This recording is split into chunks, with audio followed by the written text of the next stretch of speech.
wash wood that we'll chip up and use on the facility. And we get trash, we get different materials. The only thing you don't get is recyclables. Correct. We have radiation detectors in the trucks, and we have an inspection platform so we can look into loads if we suspect anything is not what it should be. We don't take any hazardous waste. We don't take any radioactive waste. We don't take any liquid waste. We're strictly household trash and commercial trash from businesses and stores and such. Is this window too much for you in that? Or? No, it's beautiful. Yeah, it really is a nice thing. It is. So how many towns or cities actually use this landfill? We do, we're owned by, because we're a district, we're a municipality, so we're owned by the town and city of New Bedford and Dartmouth. However, we do take in Freetown, which is a bordering town, and we take in the towns of Oak Bluff and Tisbury, which are on Martha's Vineyard. So every day, well, not every day, but probably 3 or 4 times a week, we get trailers that come over on a boat from Martha's Vineyard with the town's trash. That is. So how many years is this landfill operating? So this landfill went into operation in 1995. 1995. Wow. And they have, there's a lot of different estimates, but probably at least 10 years left to fill. How many landfills are there still operating in Massachusetts? In Massachusetts, not very many. Taunton is on its way shutting down. I don't know if they've completely stopped taking trash, but they're very close. Middleborough takes trash. There's Bourne, which takes CMAS ash and some town trash. The Shrewsbury, which is closing down. We're probably going to be one of the last landfills open in Massachusetts. Oh. Right now, almost everything goes out of state. So what will happen? I mean, if this is going to be the only last landfill? Well, we can't take any additional trash, so it's not like we can absorb what other closing landfills we're taking. Just more and more trash is going to go out of state, and that's going to really put us in a bind, because anything can change if you're relying on another state. Your political atmosphere can change, and they can say we're not taking anybody else's trash. Rhode Island has that attitude. Rhode Island has one big landfill, and they only take what's generated in the state. They won't take anything that comes into the state. And that's the way it's going to end up being, is my guess. Well, I think so. I think states like Ohio, upstate New York has some big landfills. Other states that have more geographic space and more open space, it's going to change. At some point, they're going to say, okay, that's it. We're just going to take our own. So that's why reduction is really important. Right. To I'm sorry. Go ahead. I was going to say, how many tons come in a day? So we're permitted to about 100,000 tons a year. We have a limit of 535 tons a day, but we only really take in about an average of about 375. If you broke it all down to the year, about 375. So I know Norwood generates about 500 tons a month of trash. That's what we're at, and about 200 tons of recyclables. That's what Norwood does. We're over 28,000 people. Yeah. But we don't collect from, we collect from condos, but not apartments. Okay, so there's still some commercial trash out there that isn't counted in that total. Correct. So that's a little bit the difference here. We have the commercial haulers, which are hauling for residents too. They're hauling for businesses, they're hauling for manufacturing, they're hauling for residents who have, apartment complexes. Some people don't use curbside pickup offered by the town and city. So that trash still comes here. Because they can prove that it was generated. Yeah, and to be honest, we know that there's mixed trash. When you take a front loader truck, he's doing the city. He'll make 8 or 10 stops, 12 stops before he comes here. Right, because it's not. And yeah, what's to say some of the stops aren't in Fairhaven or aren't in, you know. But then those businesses also, our commercial haulers, are based in New Bedford. So is it really, you know, when you think about it, if a company buys stuff, say a business will buy things from outside the town, in the city, and bring it in, and then they use whatever they use out of it, and then the rest becomes trash, this residual. Yeah. And then it becomes New Bedford's trash. Well, the same thing you could say for a hauler. Well, the hauler says, well, I'm doing business, you know, I'm providing a service, but I'm a New Bedford entity. I'm a New Bedford business. So is it really New Bedford trash at that point? You know, I guess there's an argument to be made there, but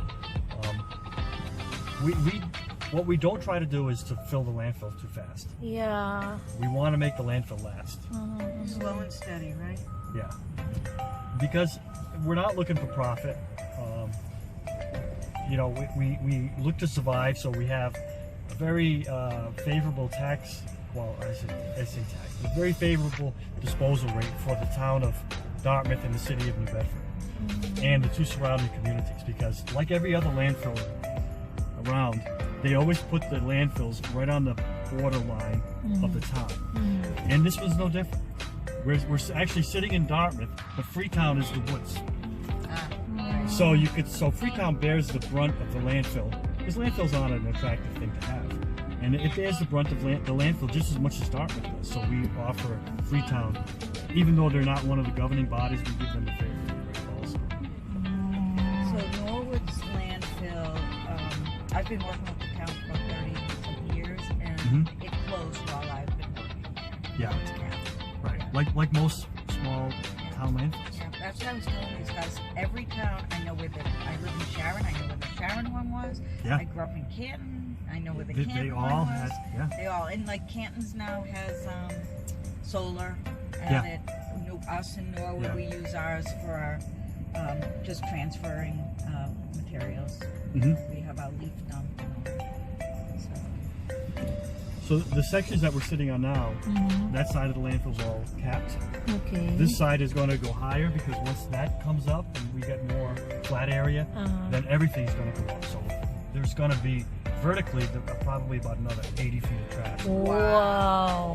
So it's going to be the pretty highest high. place around. It will be. Well, unfortunately, we're not going to beat Fall River.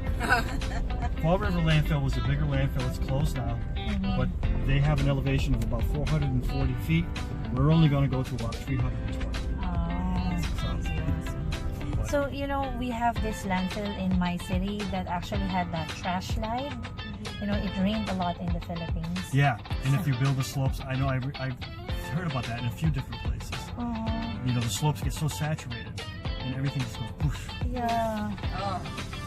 That's hard, because it's so destructive to any infrastructure that you have. Plus, it's dangerous. It's dangerous to fix.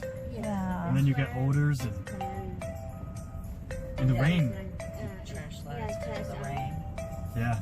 And actually, it went to the river. Oh, really? Because that's sanitary. And headers. Yeah. So you can see all the wells that are drilled over there. Yeah. They still have to be connected into the gas system header. Right now, we have flares on some of them. We're burning the gas, just so it doesn't build up pressure and leak out somewhere else. Oh. Awesome. So we're trying to destroy the gas before it hits the environment, because it's a methane gas, and it's got, you know, it's got other constituents, but it's also got hydrogen sulfide, which is what it smells. I have heard about the methane gas can also be used as an energy. So what I'm turning around so we can see it a little better. To our left, there's a landfill gas to energy power plant. Ah, okay. That one. Yeah. So, and we're going to drive around, but I'll take you to the top, and then we'll do a tour right around the whole landfill. So they have 4 large engines in there. All these pipes that you see sticking out of the landfill, they're all tied into a header system, which conveys the gas down into there. And they're producing right now about 2.2 megawatts of electricity. Wow. They have the capacity to go to about 3, but we don't have enough gas for it. that won't be a problem later on. So, Well, it's kind of funny. It's the gas dies in the cap section. Does it? Right away. It's interesting. Yeah. Well, I guess it works then. Yeah. Wow. Dry, because it goes dry. Once you stop introducing water, rainwater, into the trash, then the trash, and then there's only so much that the bugs can consume. They're only consuming the organic matters, stuff with carbon. So all the plastics, they don't produce any gas. And the problem, too, well, that's not a problem, but the evolution of recycling is taking a lot of the, yard waste, food waste, cardboard, wood, all that stuff is what produced the gas. So what we're ending up with is a higher and higher percentage of plastic. Plastic doesn't produce gas, so we're not seeing the same volume of gas per volume of landfill. If you do kind of an equation to say, okay, 1 million cubic yards of landfill should produce X amount of gas, well, that equation changes with the evolution of recycling. Yeah, because we're all about reducing, Right. and getting we have a food scrap program now. Right. Now the food has been a little bit of an issue because it's started to get diverted to composting facilities. That seemed to be the favorable way. There's two ways to really deal with the food waste that's currently technology is available, and that's through anaerobic digestion or composting. Composting is done outside. Composting, once they started introducing food waste, started having a lot of odor issues. And some of the places got closed down. Some of the places that are just temporary closed down have been fined. So it's been a real issue. The anaerobic digester end of it has its issues too. The good thing about anaerobic digestion is that it's an enclosed process. So you don't get, as long as everything's working okay, you don't get the off-gassing that you do with composting. They use to build it compared to what it's produced. So you can kind of really tell what's been capped because it's green and mowed and manicured, and what is receiving trash and hasn't been capped. so this is the only part that's Active, yeah. okay. Now, do you use compactors on that? Yeah. I mean, it's kind of a standard practice because you really want to get the trash as dense as possible. Yes. Density is key. If you're not utilizing your space, then you're wasting it. And then what happens? You can get landslides because you don't have as good an integration with the trash. Do you bring someone in to test the density? Like, do you bring that machine? So yeah, it would be possible to test that way. That's not how we do it. What we do is we keep very close records of every cubic yard that goes into the landfill, and we do it by the ton, not really by the yard, but there's equations to kind of give you a rough. And every year in January we do we shoot the topography of the landfill. And then you can take a cell like that and you say, okay, this cell has grown by X in cubic yards, and you've put this much trash in it. And they do a utilization, airspace utilization calculation from those two numbers. And they say you got a density of 1,200 pounds per cubic yard because you put X amount of tons in and you use X amount of cubic yards. So you always have this target. You want to be above 1,000 pounds per cubic yard of density. And we always try to keep it up in the 12 to 1,500 because that's a good number. If you're below 1,000, you don't have very good compaction. You didn't utilize your space too well. This is awesome. I mean, I know Norwood's landfill, it was horrible and, considerably. Yeah, this landfill, I mean, we take pride in keeping the landfill nice. We don't want it to be look like an old dump, which is what a lot of places were. It was just the way that they were run. There weren't a lot of regulations. There wasn't a lot of money put at it either. And even when they capped it, you know they didn't contain all the trash. Oh, really? Oh, I don't think they did, but that's just me. Yeah.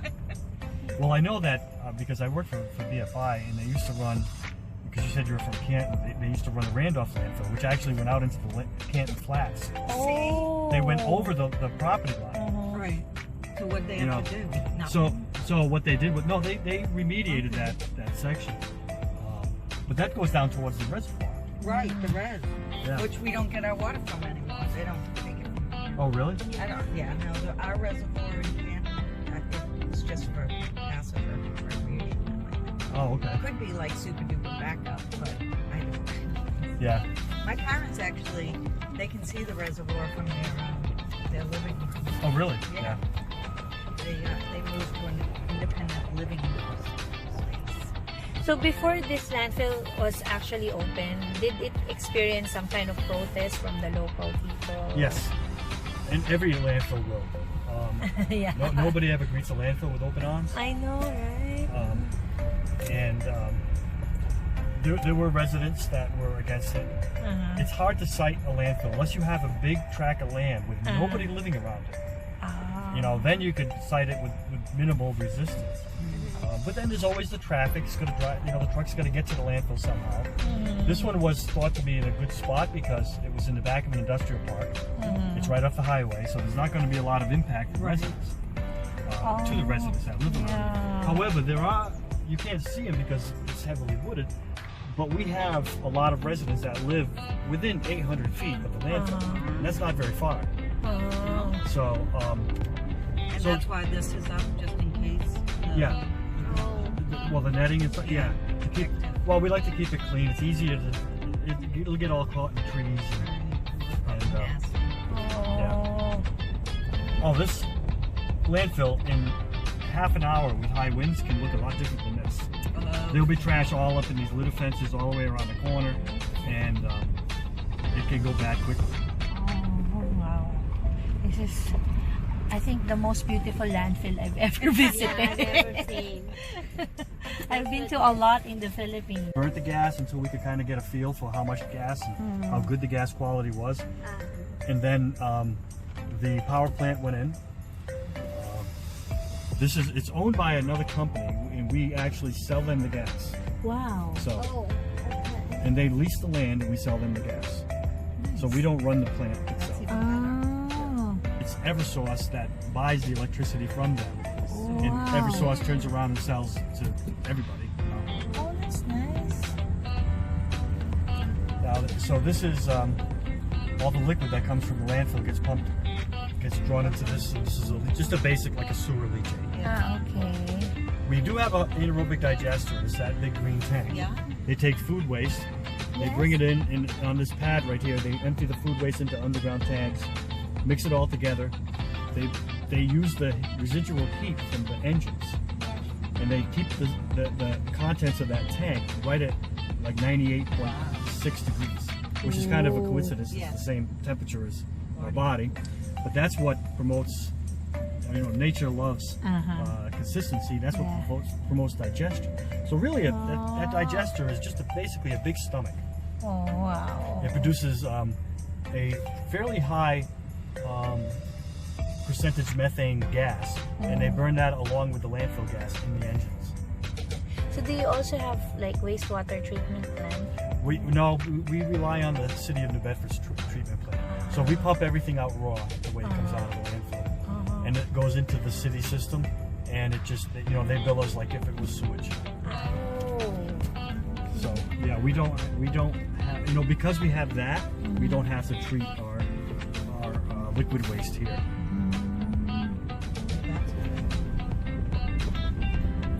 What kind of birds do you see? I know that sounds ridiculous. Actually, there's so much. Well, seagulls, obviously. Yeah. Yeah.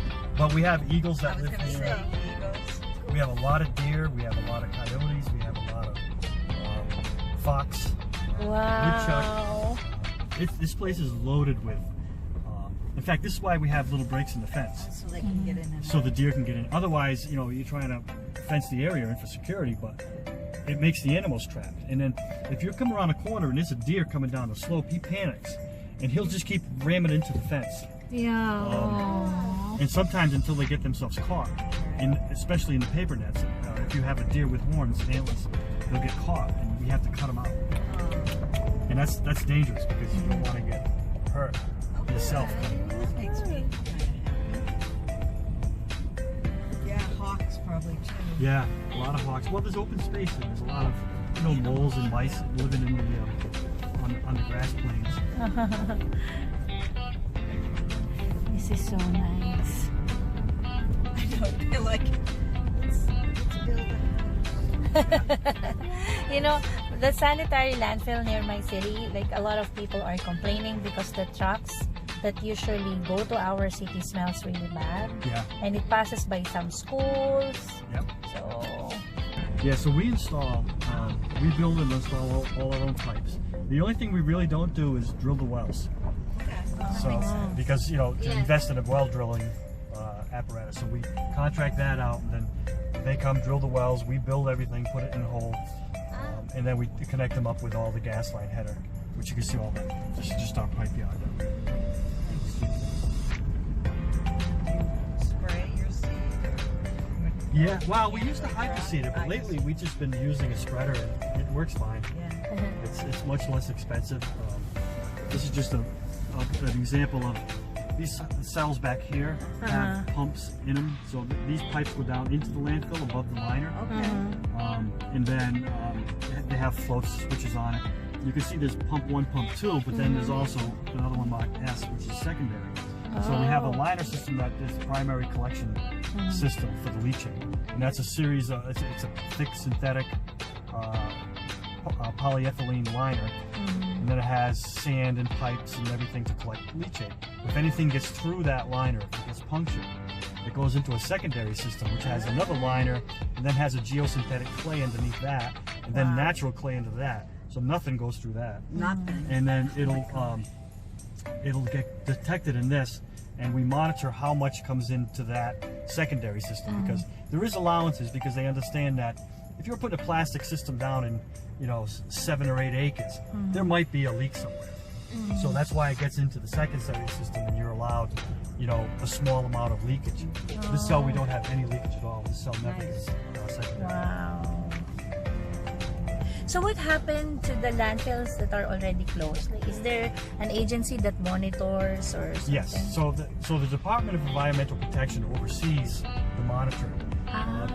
Towns, and if it's a private company that has a landfill, because a lot of them are privately run and owned, they have to have a future liability assurances in place, financial mechanisms. So they have to basically put money in the bank to say, okay, so we're funding this for post-closure.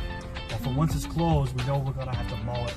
We're going to have to monitor it, with if any air quality or any,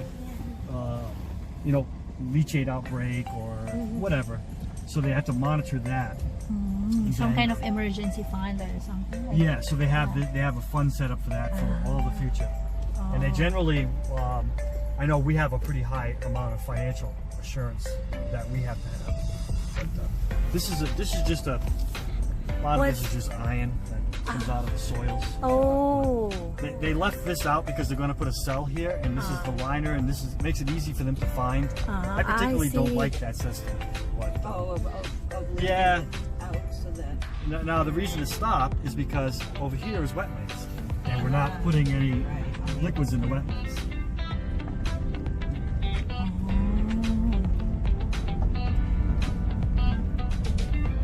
So the grass on this side is Not as bad.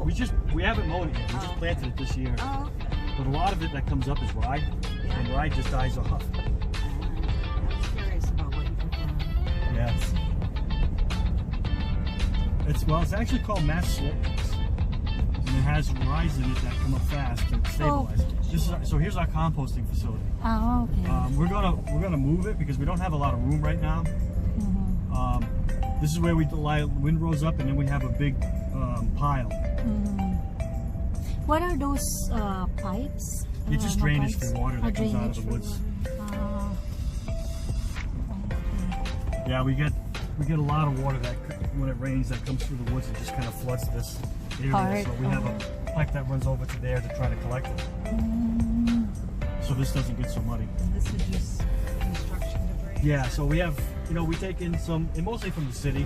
If they break up curbs or sidewalks, they bring their debris here. We take clean wood and brush in that pile, then we bring a contractor in every few months and they grinds it up to wood chips. We do the same. We do the same thing. Yeah. Yep. We share our space with somebody else. I mean, share the machine. Yep. Oh, you do? We rent it and share it. Yeah. Yeah. That's too bad. It looks like some. Oh, we pull a lot of wood out. Some kids could make something fun with that. We get a lot of good wood that comes in. Oh, I we bet. pull it out. Oh, good. And then that's our bulk pile of compost. Some of it's older, and then some of it is Do you sell it? fresh. No, we try to, you know, we see it in our leachate because it comes in and all the stuff is in trash. Right. You know, it's used in a lot of different, and then there's the PFOS is an agent that they use, it's like spray foams in fire stations. Yeah. And they use it in some other processes too. And that's been another hot issue. I know Maine had a little bit of an issue with their compost showing trace amounts. That's a cannon to keep the birds away. We're not supposed to let the birds feed on the trash. They don't go far. You see them, they stay up on the hill. Yeah. And they'll come down, they'll try to land, and then we have to shoot the cannon off and it scares them away. Oh. It's remote control. Oh, okay. Yeah, so it's right up actually next to him where he's placing the trash. And he's got a controller that he hits a button when the birds come out. It's hard to keep them away. This looks like good fill right here.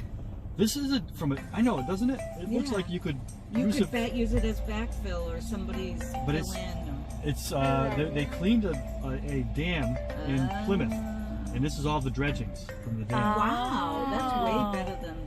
So, but it's regulated by the state. It's not contaminated, but they can't use it. They have to use it in the landfill. Oh. So we use it for daily cover. Okay. I see. In fact, they don't even want it to be used on the flat ground where the trucks drive over. Because So, so much. We can stockpile it off the landfill.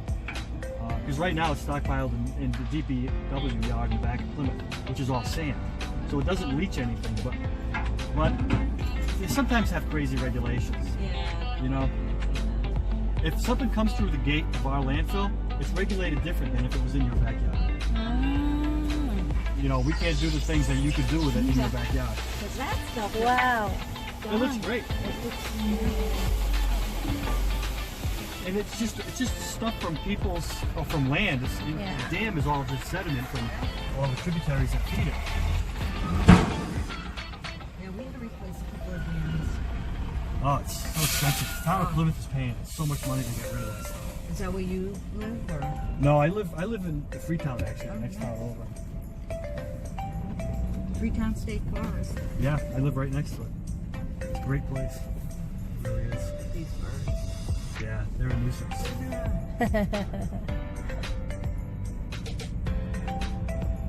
So the trucks will go as far up as possible, and he'll tell them where to Wow. go. Yep. He puts his blade down, the trucks will back right in front of his blade, and then they'll dump and he'll push it up and compact it. I just remembered in the landfill that I visited, like before the truck enters, like they spray something on it. Oh, really? Yeah. Maybe, I don't know what. For the smell, I guess, or... It could be. It could be. Some landfills have washes on the way out to get the stuff, the mud and different stuff that they track. You know, here, because we have so much access road, most everything's falling off before it gets to the city road. Another section here. This is being built? Yeah, so this is the new cell we just built. This is we just finished the little hut over the, well, not even finished yet, but just over the control panel to kind of There you go. make it easy. Birdies. So we have another series of pumps because it's a separate cell. Each cell has their own system. They're not deterred, are they? No, they won't go far. But if the eagle comes around, he'll chase him. Oh, you gotta get the eagle. He comes around a lot. I'm surprised he's not here today. Yeah. And we have about 5 of them that come here pretty frequently. One day I fell off my... So do you also have pollution control officer here? No. We kind of all wear that hat. We have myself. I do some of it, and like environmental compliance. And we have one other guy here that he kind of wears a lot of hats too. He works in the garage. He does the well field, the gas monitoring and adjusting in the well field, which is pretty critical because you have to be careful when you're drawing gas out of a landfill that you don't take too much, but you take enough. And also, you know, we have all the other environmental compliance things that we have to do. So between myself and him, we do pretty much everything. And we don't have anybody specifically for that role. Because it's a small landfill, it's hard to have someone, when you have all these small silos, it's hard to have a person just in one. Because there's not enough work for them. So you have to have, you know, it's like the safety officer. We don't have a safety officer. We kind of share that responsibility. I do a lot of the safety. So it makes it tough because you can't focus on any one thing, but you can't really afford to have somebody do that one thing. You know, so that's been a little bit of an issue for us. We're just trying to keep up with the workload. And I think looks like Marissa's in the break room right there.